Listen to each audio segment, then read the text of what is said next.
स्वागत है आपका आज की क्लास में। विज्ञान की क्लास है आज, और आज हम क्लास 10th की क्लास ले रहे हैं। क्लास 10th में जो पहला चैप्टर आपका रासायनिक अभिक्रियाएं एवं समीकरण, तो आज हम उसके बारे में चर्चा करेंगे, उसके बारे में पढ़ेंगे। आप भी अपनी बुक्स निकाल लीजिएगा, एनसीईआरटी की क्लास 10th की जो आपकी बुक है वो आप निकाल लीजिए, और साथ में आपको क्या लेके बैठना है, कॉपी और पेन। अपनी बुक को खोल लिया आपने, कॉपी और पेन ले लिया, और साथ में आपको एक काम और करना है। पढ़ने के लिए आपको एकांत चाहिए, तो आप साइड में जाके बैठ जाओ कान में ईयरफोन लगा के, और अब से आपकी पढ़ाई रेगुलर शुरू है। ठीक है, तो शुरुआत करते हैं हम। सबसे पहले रासायनिक अभिक्रियाएं व समीकरण। ठीक है, तो रासायनिक समीकरण, अभिक्रियाएं व समीकरण। आपको सबसे पहले यह जानना है कि रासायनिक अभिक्रियाएं होती क्या है, उसके बाद में हम आपको यह बताएंगे कि समीकरण क्या होती है, उसके बाद में समीकरणों को संतुलित कैसे किया जाता है ये बताएंगे। तो सबसे पहले जब आपने किताब का पहला पेज खोला तो आपको कुछ एग्जाम्पल मिलेंगे। एग्जाम्पल कैसे कैसे कि रासायनिक अभिक्रियाएं होती क्या है। जैसे रात को आपने दूध में थोड़ी सी छाछ मिलाई, सुबह उठते क्या बन गया, वो दही। तो वो एक प्रकार की क्या है, रासायनिक अभिक्रिया। क्या हुआ, रासायनिक अभिक्रिया। जैसे दूध में जो स्वाद था, तो दूध क्या बन गया, दही। दूध से क्या बन गया, दही।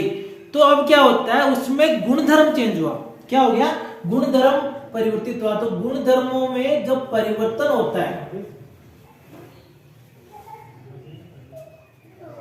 गुणधर्मों में जो परिवर्तन होता है, तब हम कहते हैं रासायनिक अभिक्रिया हुई है। अदरवाइज क्या होता है कि भौतिक परिवर्तन होता है। किस प्रकार से, अगर किसी वस्तु की अवस्था है, जैसे तत्व है, उसकी अवस्था में परिवर्तन होता है, उसके रंग में परिवर्तन होता है, उसके तापमान में परिवर्तन होता है, तो तब तक क्या कहलाएगा, वो भौतिक परिवर्तन। जैसा कि हमने पिछली कक्षाओं में पढ़ा है, क्लास 9 में हमने पढ़ा है ना, 8वीं में भी हमने पढ़ा था भौतिक परिवर्तन और रासायनिक परिवर्तन। उनमें हमने अंतर पढ़ा था, उनके उदाहरण लिए थे। जैसे कि बर्फ से पानी हो जाना, उसमें क्या स्टेज जो चेंज हुई है, बर्फ ठोस थी, पानी द्रव था। ठीक है, तो उसमें कोई दिक्कत नहीं आई। अब आपको रासायनिक समीकरणों में, रासायनिक अभिक्रियाओं में ऐसे ऐसे एग्जाम्पल देखने चाहिए जिसमें आपको गुणधर्मों में परिवर्तन होता है, जैसे दूध का दही में बदलना। ठीक है, उसके बाद में कई ऐसी चीजें जो घुलनशील होती है उनको घोलना। तो जब गुणधर्म परिवर्तित हो गए, गुणधर्मों में जब परिवर्तन होगा तभी वो क्या कहलाएगी, रासायनिक अभिक्रियाएं। तो शुरुआत करते हैं आज के इस चैप्टर की रासायनिक अभिक्रियाओं से लेकर। होती क्या है रासायनिक अभिक्रियाएं, सबसे पहले आपको ये जानना चाहिए। रासायनिक अभिक्रियाएं, जैसे कोई एक पदार्थ है ए बी, इसको हमने नाम दे दिया ए बी, एक पदार्थ है, ये किसी से क्रिया करेगा सी डी से। किससे क्रिया करेगा, सी डी से। तो ए बी क्या करेगा, सी डी से क्रिया करेगा। उसके बाद में इस तरह का तीर का निशान दिखाई देगा आपको, ये समीकरण बनेगी automatic. A B C D से क्रिया करेगा, और यहाँ पर मान लो कुछ बन रहा है, ए और डी बन रहा है, या और सी के साथ में बी आ चुका है, तो बी सी हो गया। ठीक है, अब यहां पर आपको मैं क्या बताना चाह रहा हूं, आपने शुरुआती देखा एक प्रारूप है ये, कि क्या है ये, एक प्रारूप के तौर पे इसको ये देखेंगे कि तीर के निशान के इस तरफ कुछ अलग है, और इस तीर के निशान के इस तरफ कुछ अलग है। समझ आ रही बात, ये क्या है, अभिकारक। इनको क्या कहेंगे हम, अभिकारक। अभिकारक जब दो या दो से अधिक तत्व, जब दो या दो से अधिक तत्व किसी अन्य तत्वों के साथ मिलकर क्रिया करते हैं तथा साथ में कुछ उत्पाद का निर्माण करते हैं, तब जाकर रासायनिक अभिक्रिया कहलाती है। ये डेफिनेशन आपको अच्छी तरीके से समझ में आ जानी चाहिए। किस प्रकार से कि जब दो या दो से, अकेला तो किससे क्रिया करेगा, है, अकेला तो किससे क्रिया करेगा, जब दो या दो से अधिक तत्व, पदार्थ, कुछ भी बोलो आप उसको, तो दो या दो से अधिक तत्व क्रिया करेंगे, किससे, आपस में क्रिया करेंगे, तो उसके बाद में उत्पाद का निर्माण करेंगे। ये अभिकारक है, ये आपस में क्रिया कर रहे हैं, उसके बाद में क्या बना, उत्पाद। क्या बनेगा, उत्पाद। तो ये उत्पाद का निर्माण कर रहे हैं तो ये क्या कहलाएगी, अभिक्रिया। और ये जो तीर का निशान है, ये तीर का निशान क्या बताएगा हमें कि अभिक्रिया हुई है। क्या कहेगा ये, अभिक्रिया हुई है।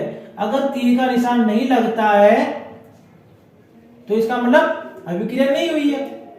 तीर का निशान ये बता रहा है कि इन दोनों के बीच में कोई ना कोई क्रिया हुई है। जैसे प्लस है तो जुड़ रही है, अगर माइनस होता है तो घट रही है, अगर साथ में कुछ और भी है तो वो उसको इंगित करता। साथ में ये तीर का निशान ये बता रहा है हमें कि कुछ यहाँ पर क्रिया हुई है, इसके फल स्वरूप ये यहाँ पर कुछ निर्माण हुआ है। जब भी कुछ निर्माण होता है तो हम क्या कहते हैं, उत्पाद। क्या कहते हैं, उत्पाद। तो इस तरह से एक रासायनिक अभिक्रिया का ये एक पैरामीटर हो गया।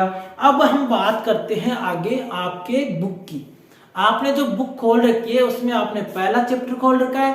शुरुआत में आपको कुछ एग्जाम्पल देखने को मिले, उसके बाद में आपको क्या देखने को मिलेगा, एक क्रियाकलाप। क्या देखने को मिला है, क्रियाकलाप। तो ये क्रियाकलाप अगर आपको ऐसा लगता है कि ये फालतू में आते हैं तो नहीं बच्चों, ये फालतू में बिल्कुल नहीं आते, ये आपके नॉलेज के लिए दिए जाते हैं। साथ में अगर आपके स्कूल में कोई प्रयोगशाला स्थापित की हुई है, अगर कोई प्रयोगशाला है तो आप जब प्रयोग जो प्रैक्टिकल का आपका पीरियड होता है उसमें आप प्रयोग कर सकते हैं। अदरवाइज जहां पर ये प्रयोगशाला स्थापित नहीं हुई है वहां पर आप ये नहीं कर पाएंगे। तो इनको आप देखें, समझें और क्या करेंगे। सबसे पहले क्रियाकलाप आपका 1.1 कौन सा है, 1.1 कौन सा हो गया, 1.1। तो इसमें क्या हुआ है, आपको चित्र दिखाई दे रहा चाहिए क्रियाकलाप का, यहाँ पर आपको स्क्रीन पर दिखाई दे रहा है, आपकी बुक में भी आपको दिखाई दे रहा है।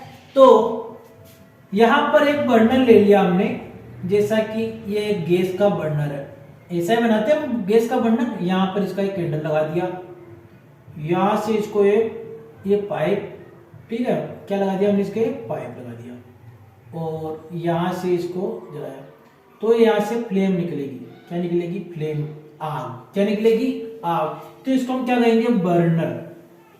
जलाने वाले को हम क्या कहते हैं, बर्नर। उसके ऊपर ये है 3 से 4 सीएम की क्या है, मैग्नीशियम। क्या है, मैग्नीशियम की रिबन। 3 से 4 सेंटीमीटर की क्या है, मैग्नीशियम की रिबन। तो इसको हम जलाएंगे, मैग्नीशियम की रिबन को हम जलाएंगे। तो इससे क्या होगा कि श्वेत, अब इसको जो ये तो हमने प्रयोग क्रियाकलाप है, क्रियाकलाप के बाद में क्या हुआ, प्रयोग के बाद में क्या हुआ वो समझना बहुत जरूरी है। जैसे इसको हमने जलाया, यहां से जलेगी तो इसके साथ में क्या होगी, अब यहाँ पर ऊपर की तरफ आग निकलेगी। जब ये जलेगी तो आग निकलेगी, दिख रहा है आपको। तो ये आग कैसी होगी, आग होगी श्वेत। कौन सी होगी, सफेद, श्वेत और चमकदार। श्वेत और चमकदार। चमकदार कैसी, जैसे आपने दीपावली में फूलझड़ियां जलाई है, फूलझड़ियां जलाते हैं, छोटी छोटी फूलझड़ियां आती है, उनको जैसे आपने जलाई है, जलाते ही वो इस तरह से चमकदार चमकदार लो निकलती है ना बहुत सारी। ठीक उसी प्रकार की इसमें से लो निकलेगी, फ्लेम निकलेगी, श्वेत सफेद भी निकलेगी और चमकदार भी निकलेगी। ठीक उसी प्रकार से जैसे आपने दिवाली के समय में फूलझड़ियां जलाई है। अब यहाँ पर आपको एक प्रश्न दे दिया जाता है इसी क्रियाकलाप के माध्यम से कि बच्चों, उसमें लिखा भी है, क्रियाकलाप को आपने ठीक से पढ़ा तो उसमें लिखा भी है कि मैग्नीशियम को जलाने से पहले, मैग्नीशियम का जो रिबन है उसको जलाने से पहले रेगमाल से अच्छी तरीके से साफ कर लिया जाता है। क्यों साफ कर लिया जाता है, क्यों, क्योंकि अब इसका कारण आपको पता होना चाहिए। इसका कारण क्या है, बेसिकली आपको इसके लिए कुछ चीजें देखनी पड़ेगी। आप याद कीजिए, जब बचपन में हमने देखा था, ये छोटा सा सेल आता है, इसे उसमें गुंडी लगी हुई होती है, ये छोटा सा बैटरी का सेल ये होता है, हमारे टीवी रिमोट में लगता है, टीवी रिमोट में सेल लगता है ऐसा। फिर एक ऐसा बड़ा सेल भी आने लग गया था। चलो ये पहले रेडियो में भी लगता था इतना मोटा सेल, और टॉर्च वगैरह में लगता था। उसके बाद में बैटरी शुरू हुई, तो ये बैटरी शुरू हुई तो बैटरी में यहाँ पर 2 कूटे लगे होते हैं। इसे आपने देखा, इनमें जब पड़े रहते हैं या हवा के संपर्क में आते हैं, नमी के संपर्क में आते हैं, पानी के संपर्क में आते हैं, तो यहाँ पर सफेद सफेद सा एक जम जाता है अवक्षेप, बिल्कुल ऐसे कचरा सा आ जाता है, सफेद सफेद सा, यहाँ पर भी आ जाता है, यहाँ पर भी आ जाता है, बिल्कुल सफेद सी हो जाती है। इसको क्या कहेंगे? इसको कहेंगे अवक्षेप। क्या कहेंगे? अवक्षेप, मतलब कचरा है एक तरह से। क्या होगा ये? कचरा। तो रेजमाल से इसलिए इसको साफ किया जाता है, रगड़ के साफ किया जाता है, ताकि ये इसकी सतह साफ हो जाए। किससे? अवक्षेप से। तो अवक्षेप को हटाने के लिए मैग्नीशियम की जो रिबन है उसको साफ किया जाता है। किससे? रेजमाल से। अगर इसको साफ नहीं किया जाएगा तो इसकी सतह जो है, ये वाली जो सतह है, ये ठीक से काम नहीं करेगी, वायु के संपर्क में नहीं आएगी, आग के संपर्क में नहीं आएगी। और आपको पता है आग में क्या होती है, किस प्रकार से जलेगा ये? O2 ऑक्सीजन से जलेगा कि नहीं जलेगा? ऑक्सीजन जलाने में सहायक होती है ना, तो ऑक्सीजन से जलेगा। तो ऑक्सीजन से क्रिया कैसे करेगा अगर सतह साफ नहीं होगी? तो ये साथ में होगा। तो इसको हम क्या कहेंगे? मैग्नीशियम की जो है, इसको ऑक्सीजन से क्रिया करा लिया हमने, जला लिया, ठीक है। तो आगे जाके क्या बन गई? ये MgO। क्या बन गई? MgO, magnesium oxide. अच्छा, इस पे आपको ये ध्यान देने की जरूरत नहीं है कि ये संतुलित हुई है कि नहीं हुई है, क्योंकि जब हम समीकरण वाला पार्ट पढ़ेंगे तो समीकरण को संतुलित करना भी सिखाएंगे, ठीक है। तो ये हो गया हमारा पहला क्रियाकलाप। अगर हम बात करते हैं अगले क्रियाकलाप की, किसकी बात करेंगे?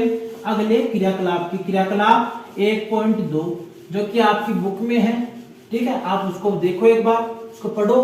क्रियाकलाप अगले वाला कौन सा है? 1.2। क्रियाकलाप 1.2 कौन सा है? उसमें लेड नाइट्रेट, मतलब लेड बोलते शीशा, Pb। शीशे को क्या बोलेंगे हम? Pb। तो लेड नाइट्रेट जो है उसके साथ में ये क्रिया कराते हैं साथ में, और इनकी जो क्रिया कराएंगे साथ में, किसके साथ कराएंगे क्रिया?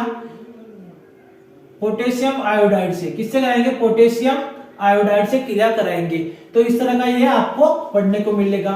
उसके साथ में आप जो देखेंगे स्क्रीन पर आपको दूसरा दिख गया, ठीक है। उसके साथ में क्रियाकलाप 1.2 आ गया, तीसरा भी आएगा। तो ये क्रियाकलाप आपको सिखाने के लिए दे देते हैं। किसके लिए? सिखाने के लिए दे देते हैं। पाठ्यक्रम के साथ में आपको ऐसी गतिविधियां साथ में कराई जाती है जहां आप प्रयोगशाला में इनको सीख सके। अब बात करेंगे 1.3 की। किसकी बात करेंगे? 1.3 की। अगर हम बात करें 1.3 की, तो उसमें क्या है? इस तरह का एक बीकर है। क्या है? इस तरह का एक बीकर है। तो इसमें क्या है? प्लास में यहां पर है सल्फ्यूरिक अम्ल, तनु सल्फ्यूरिक अम्ल। एक ही बात है, तनु सल्फ्यूरिक अम्ल, तनु सल्फ्यूरिक अम्ल।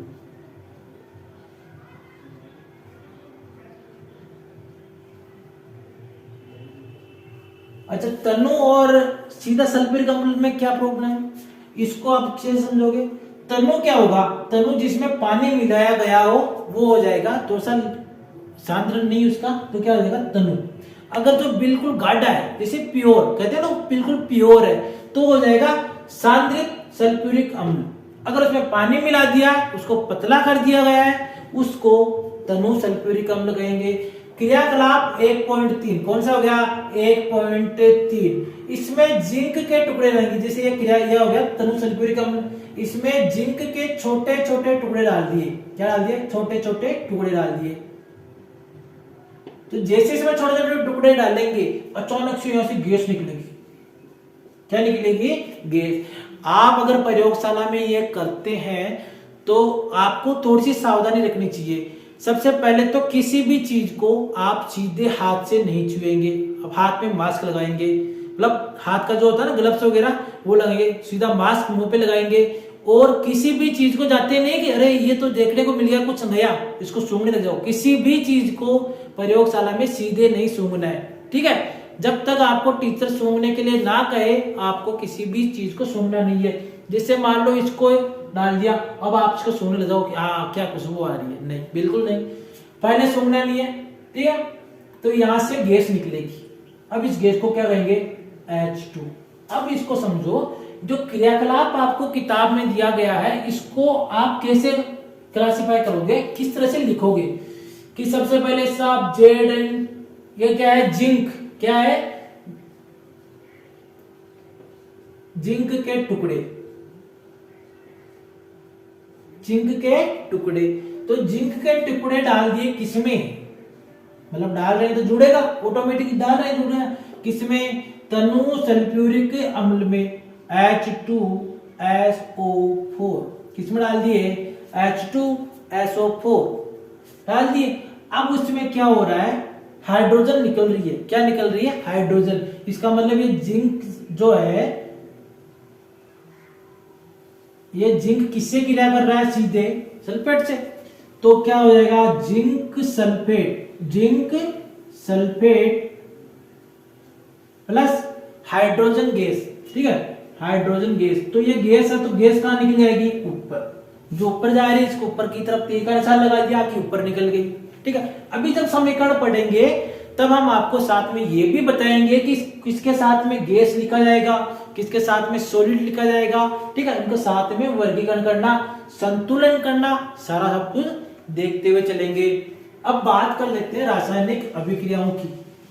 आपके कितने हो गए, क्रियाकलाप 1, 2 और 3, सीधा क्रियाकलाप 1, 2, 3 हो गए एक पॉइंट से लेकर। आगे हम चलते हैं, आगे अब चलेंगे रासायनिक अभिक्रियाओं के बारे में कुछ महत्वपूर्ण बातें। क्या करेंगे, कुछ महत्वपूर्ण बातें। हमने जो शुरुआत में बताई थी कि जैसे ये A, B है, ये क्रिया कर रहा है C, D से, और हमने इसको क्या कहा था, अभिकारक। क्या नाम दिया था इसको, अभिकारक। इसको हमने अभिकारक दिया, आगे तीर का निशान लगाए, ठीक है, और इसको उत्पाद का नाम दिया, मान लो AD, क्या हो गया, AD plus BC plus BC। तो साथ में देखो ये तो हो गए अभिकारक, ये हो गए उत्पाद। अब अगर क्रिया के दौरान हम कुछ ऐसा पदार्थ साथ में डाल रहे हैं, जैसे क्रिया में कुछ ऐसे किसी तत्व का हम प्रयोग कर रहे हैं जो क्या करेगा, गति को बढ़ा देगा, क्रिया की गति को बढ़ा देगा।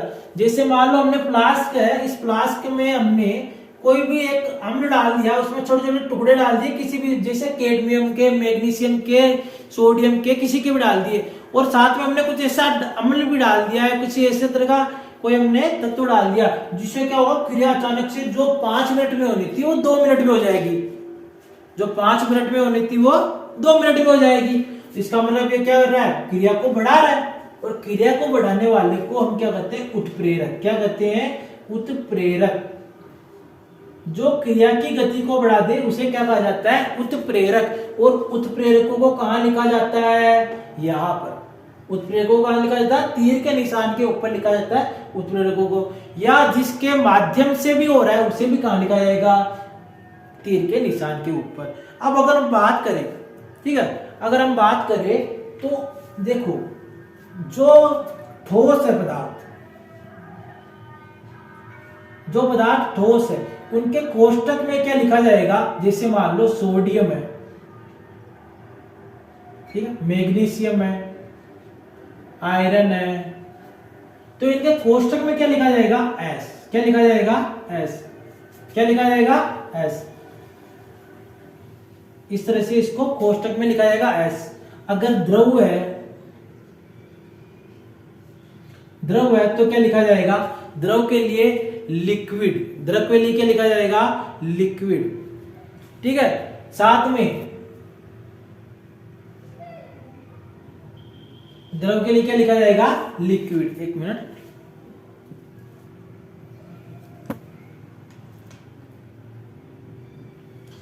द्रव के लिए क्या लिखा जाएगा, लिक्विड। अब हम बात करेंगे गैस की, क्योंकि पदार्थ तो ऐसे होंगे, गैस, ठोस, द्रव, जो कि हमने शुरू से पढ़ा है। गैस की बात करेंगे तो ये एल है। गैस में क्या लिखा जाएगा, कोष्टक में, किसी पदार्थ के साथ में, जैसे हमने हाइड्रोजन को निकाल रहे थे तो हम हाइड्रोजन को इस तरह से तीर का निशान लगाएंगे, तो साथ में यहां पर क्या लिखना होगा हमें कोष्टक में, जी। हाइड्रोजन क्या है, गैस, जो गैस है ऊपर जा रही है। अब आता है साथ में जो है घुलनशील, जो विलयन, जलनशील, जलीय विलयन, जो घुलनशील होगा, जलीय विलयन, कोई ऐसा तत्व है जो जल में घुल सकता है, जो जल में घुल चुका हो, ठीक है, तो उसको हम क्या किस फॉर्म में लिखेंगे, एक्वा।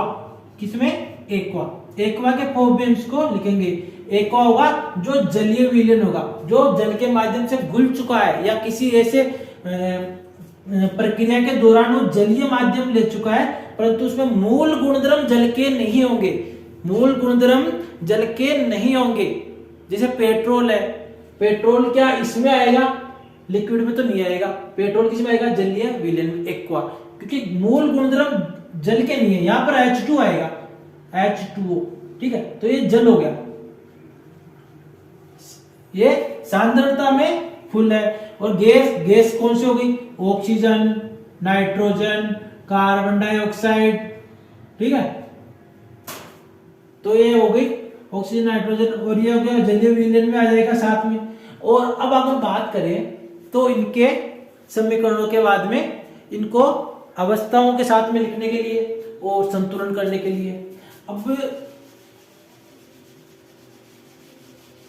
अब हम बढ़ेंगे संतुलन, समीकरणों को संतुलन करना।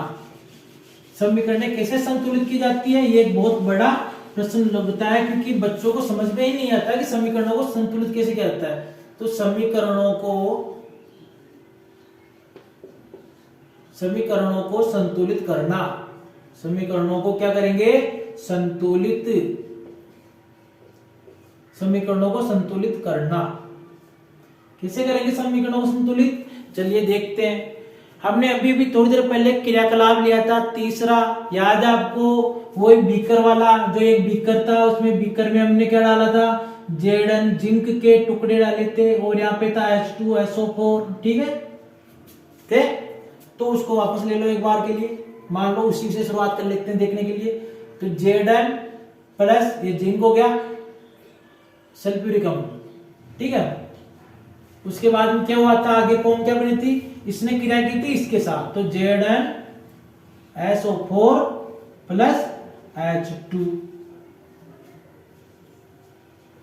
अब देखो इसमें क्या है, H2, पहले तो देखो जेडन यहां पर एक है, पूरी प्रक्रिया में देखो जेडन यहां पर एक है, यहां पर भी एक है।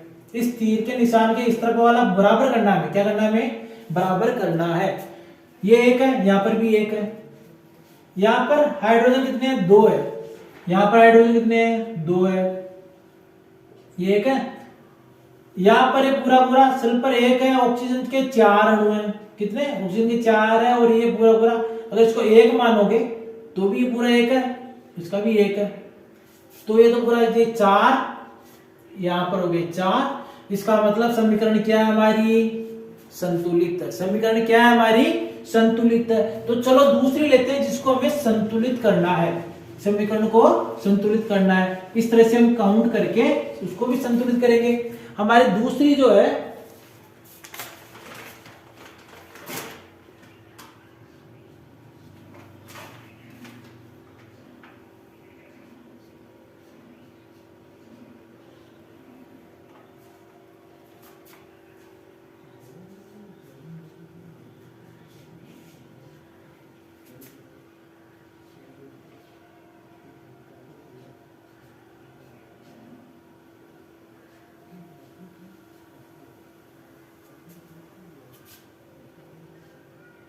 जो समझ में आई है कौन सी इक्वेशन है, ये लोहे पर जंग लगने की इक्वेशन है। लोहे पर जब जंग लगता है तो किस तरह से, जैसे लोहा है जल के संपर्क में आया, आयरन जब लोहा जल के संपर्क में आया तो इस तरह से ये फेरस ऑक्साइड हो गया, यहाँ पर जंग लग गई, ठीक है। तो इसको हमें संतुलित करना है। क्या करेंगे, इसको हम संतुलित करना है। और संतुलित करने की जो विधि है उसको भी हमने नाम दिया है, उसका नाम क्या है, हिट एंड ट्रायल विधि। हिट एंड ट्रायल विधि, समीकरणों को संतुलित करने की विधि क्या कहलाती है, हिट एंड ट्रायल विधि, ठीक है। आगे हम बात करेंगे, चलो इसको करते हैं। अब हमने जैसे आपको पहले बताया था, ये तीर के निशान की तरफ हम बराबर का निशान लगाएंगे। यहां पर गिने, आयरन कितना हमारे पास, आयरन है 1, H2 मतलब हाइड्रोजन कितने हैं 2, ऑक्सीजन 1। समझ में आ गई बात। यहां पर देखें आयरन कितना है 3, ऑक्सीजन कितना है 4, हाइड्रोजन 2। तो ये तो 1 2 1 4 हो गए, जबकि यहां पर कितने 4 3 7 2 9, तो यहां पर तो 4 हो गए कंप्लीट और यहां पर है 9। तो क्या है समीकरण संतुलित है नहीं है, तो इसको संतुलित करेंगे। किस प्रकार से करेंगे, सबसे पहले ये देखो, सबसे पहले क्या देखना है कि कौन सा अधिक है। सबसे पहले क्या देखेंगे कि कौन सा अधिक है। तो सबसे पहले देखो ये यहां पर आयरन 1 है, लोहे का मतलब ये परमाणु कितना है 1 है, जबकि यहां पर कितने हैं 3 है। कितने हैं 3। तो हम क्या करेंगे जो अधिक है उसी के गुणज में उसको कर देंगे कम वाले को। यहां पर 3 है, इसको भी 3 कर लो ना, यहां पर 3 है, इसको भी तो 3 कर लो, यहां पर 3 हो गए। ठीक है, अब देखो आगे ये 3 हो गए, ये 3 हो गए। अब बात करेंगे, चलो ये इसका तो हो गया हिसाब, आयरन का हिसाब हो गया। आगे बात करते हैं हाइड्रोजन की। यहां पर 2 है, यहां पर भी 2 है भाई, यहां पर हाइड्रोजन 2 है, यहां पर हाइड्रोजन 2 है, पर बराबर क्या नहीं है, बराबर ये नहीं है ऑक्सीजन। ऑक्सीजन के यहां पर 4 परमाणु है, ऑक्सीजन के 4 परमाणु है, या इसको अणु बोल दो आप, आपको समझने के हिसाब से कुछ भी बोल दो आप, परमाणु अणु। तो यहां पर कोई फर्क नहीं पड़ेगा बोलने से, पर यहां पर ये देखो कि द्रव्यमान कभी काउंटर नहीं होता है। ठीक है, तो अब यहां पर है ये 4, यहां पर है 1, तो यहां सीधे सीधे यहां पर इसको 4 से गुणा कर देते हैं। अगर इसको जल को H2O को 4 से गुणा कर देते हैं तो ऑटोमेटिक यहां पर 4 हो गए ऑक्सीजन, 4 इधर भी हो गया, इधर भी 4 ऑक्सीजन हो गया। समझ में आ गई बात। पर एक बात देखो कि यहां पर ये ऑटोमेटिक ये जो है इससे गुणा होता है, ये इससे गुणा होता है, तो हाइड्रोजन कितना हो गया, हाइड्रोजन कितना हो गया यहां पर 8, यहां पर हाइड्रोजन कितना है 2, Ap कितना है यहाँ पर 3, ऑक्सीजन कितना है 4, यहाँ पर Ap है 3। ठीक है, ये तो बराबर हो गया, ऑक्सीजन भी 4 हो गया। तो इसको हम 4 से गुणा कर देते हैं। अगर इसको हम 4 से गुणा कर देते हैं, इसको हम 4 से गुणा कर देते हैं, तो बताओ क्या हो गया, 2 चौक 8, तो ये कितने हो गए अब 8। अब वापस काउंट करके देख लो, 3 आयरन के 3 आयरन के बराबर, हाइड्रोजन के 8 अणु, हाइड्रोजन के 8 अणु, ऑक्सीजन के 4 अणु, ऑक्सीजन के 4 अणु, और इस तरह से ये हमारी समीकरण जो है संतुलित हो चुकी है। इस विधि को क्या कहते हैं, हिट एंड ट्रायल विधि। अगर आपको इसमें प्रॉब्लम आती है तो क्या करेंगे आप, जितने भी यहाँ पर अलग अलग तत्व है इनको आप सीरीज लिख सकते हैं, जैसे Ap हो गया, हाइड्रोजन, ऑक्सीजन, और यहाँ पर इसकी काउंटिंग अलग कर देंगे, इसकी Ap हो गया, हाइड्रोजन हो गया, ऑक्सीजन हो गया। ठीक है, तो इनको अलग अलग लिखकर, जैसे इसका 3 था यहाँ पर लिखकर आप इसको इस तरह से भी कर सकते हैं। तो ये विधि आपके बहुत ही काम में आएगी जब आप समीकरणों को क्या करेंगे, संतुलित करेंगे। समीकरणों को क्या करेंगे आप, संतुलित करेंगे। अब भौतिक अवस्थाओं में लिखने की बात आई थी, हमने जब आपको बताया था कि ठोस को हम क्या लिखेंगे S, जो सॉलिड होता है। ठीक है, लिक्विड, लिक्विड के लिए L, एक्वा के लिए AQ लिखेंगे कोष्टक में, और जो गैसीय पदार्थ होंगे उनके लिए हम साथ में कोष्टक में क्या लिखेंगे G। तो हमने आपको ये बताया था। अब साथ में इसको एक लिखकर बताते हैं आपको कि किस तरह से आपको क्या क्या लिखना है। आपने वो पढ़ा है सूर्य के प्रकाश के माध्यम से जो पेड़ पौधे अपना भोजन का निर्माण करते हैं, आपने पढ़ा है। तो आपने इसमें भी देखा होगा कि पेड़ पौधे किसका निर्माण करते हैं, पेड़ पौधे ग्लूकोज का निर्माण करते हैं। चलिए आज आपको हम बताते हैं किस तरह से वो निर्माण करते हैं। ये हो गया कार्बन डाइऑक्साइड के 6 अणु, और कार्बन डाइऑक्साइड किस में आएगी, जल में घुलनशील होके आएगी पत्तों में। किस में आएगी, जल में घुलनशील होके आएगी पत्तों में। ठीक है, साथ में जो जल आएगा वो कितना है यहाँ पर 12, जल कितना है 12। अब जल हमने क्या बताया था, जल क्या है, द्रव है, जल द्रव है, पूरा लिक्विड फॉर्म में, जिसको क्या लिखेंगे एल। ये द्रव है, ये जल में घुलनशील है। इसमें गुण किसके हैं? जल के। इसमें गुण किसके हैं? कार्बन डाइऑक्साइड के, घुलित कार्बन डाइऑक्साइड की, जो जल में घुली हुई है। तो ये हो गया एक्वा, ये हो गया जल। उसके बाद में हम आगे करेंगे, जैसा कि हमने आपको बताया था, जो जिसके माध्यम से हो रहा है या उत्प्रेरक, जो गति को बढ़ा देता है, तो उसको क्या लिखेंगे? तीर के निशान के ऊपर। तो हम क्या आएंगे, ये किसके माध्यम से करते हैं? क्लोरोफिल। किसके माध्यम से? क्लोरोफिल। तो एक वर्णक हो गया, और ये वर्णक क्या करेगा? इसकी गति को बढ़ा देगा। और कब बढ़ाएगा? जब सूर्य का प्रकाश होगा। कि कब होगा? सूर्य का प्रकाश। जब सूर्य का प्रकाश होगा तभी तो क्लोरोफिल काम करेगा। ठीक है, अब इसने काम किया, तो इसका निर्माण क्या किया? C6H12O6। किसका निर्माण किया? C6H12O6। तो ये क्या है? इसको कहेंगे हम ग्लूकोज। क्या कहेंगे? ग्लूकोज। अब जैसे जैसे हम आगे पढ़ेंगे तो वनस्पति विज्ञान के कुछ आपके पार्ट आएंगे, जिसमें आपको कुछ ऐसे ऊतकों के बारे में भी जानकारी मिलेगी, और साथ में ये जो जल लेके जा रही है पौधे के माध्यम से, पौधे में कौन सा भाग ऐसा होता है जो जल लेके जाता है, तो उसके बारे में भी आपको बताएंगे कि जाइलम और फ्लोएम क्या क्या काम आएंगे, कौन सा जल लेके जाता है, कौन सा खनिज लवण लेके जाता है, इस तरह से उनको काम आएगा। अब ये क्या है? ये भी ग्लूकोज किस में घुलनशील आएगी? जल में घुलनशील आएगी, क्योंकि पेड़ पौधों में जल के घुलनशीलों के माध्यम से आएगी, जल में घुलनशील होगी, तभी तो आगे काम आएगी।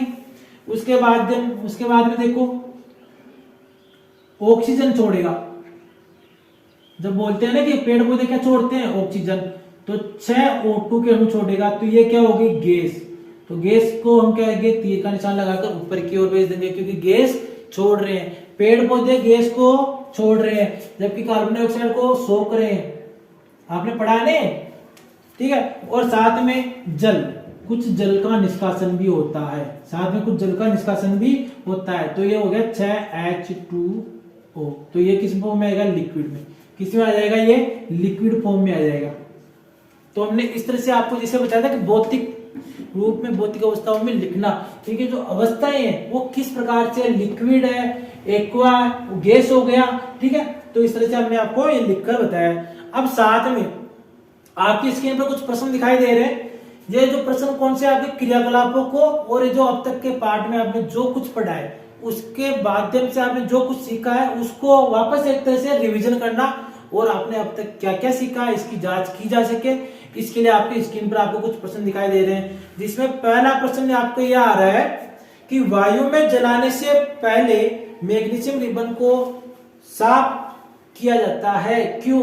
तो इसका जवाब मैंने आपको पहले ही बोल दिया था, क्योंकि मैग्नीशियम ऑक्साइड जो ऑक्सीजन से क्रिया करने के बाद, गर्मी से क्रिया करने के बाद में अवक्षेप का निर्माण कर लेते हैं, इसलिए अवक्षेप को हटाने के लिए साफ करते हैं। अगर एक लाइन में, एक शब्द में बोला जाए तो अवक्षेप को हटाने के लिए, किसके लिए? अवक्षेप को हटाने के लिए। अगर 2 लाइन में बोला जाए तो मैग्नीशियम की सतह को साफ निकालने के लिए तथा अवक्षेप को हटाकर, ताकि वह पूर्ण रूप से क्रिया कर सके। आगे बात करते हैं समीकरण संतुलित करने वाले क्वेश्चन। आपके 3 आ रहे हैं, आपके दूसरा नंबर का क्वेश्चन है, उसमें 3 समीकरण है। आपको जिस तरह से मैंने सिखाया है उस हिसाब से आपको समीकरणों को संतुलित करना है। चलो उसमें से आपको मैं एक करवा के देता हूं। तीसरा समीकरण जो आपका है कौन सा है? सोडियम प्लस जल, ये बताया ना आपने, सोडियम प्लस जल। तो इसको साथ में आपको क्या करना है? Sodium hydroxide,